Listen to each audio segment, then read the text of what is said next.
X3 has never really been the car we expected from BMW. Given the success of the X5, we thought the X3 would be something smaller and more like the Land Rover Freelander, but we were wrong.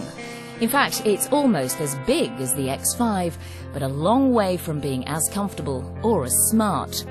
Seems not even BMW gets it right every time. The X3 is a proper BMW to drive.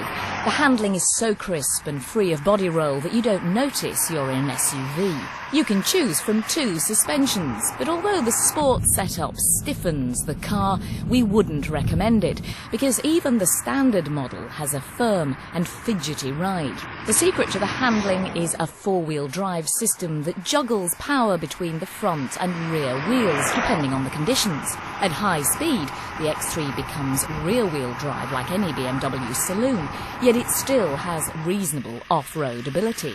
There's a good selection of petrol and diesel engines, and they all give decent performance. However, our favourite is the 2-litre turbo diesel.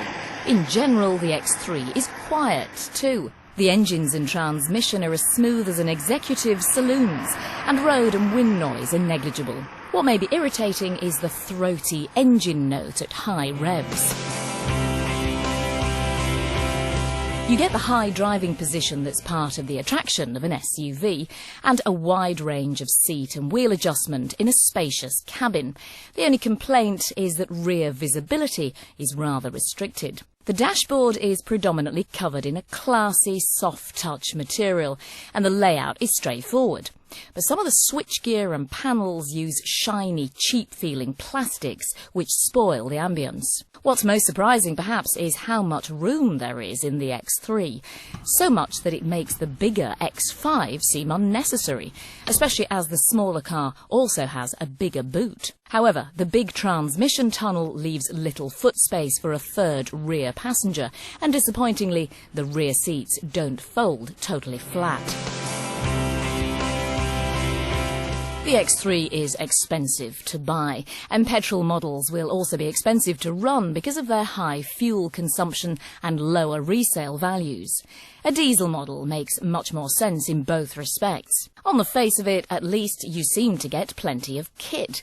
Every model has alloy wheels, climate and cruise controls, and a CD player, but too many luxuries are extra. You'd have expected BMW to hit the nail on the head with the X3, a smaller version of the highly successful X5. And in some ways it does. It's certainly excellent to drive and roomy. However, in other ways, it's a real disappointment. The fact that the rear seats don't fold flat is irritating, and the high running costs certainly won't endear it to many. Then there's the ride, which is much too firm. Overall, this is not one of BMW's best efforts.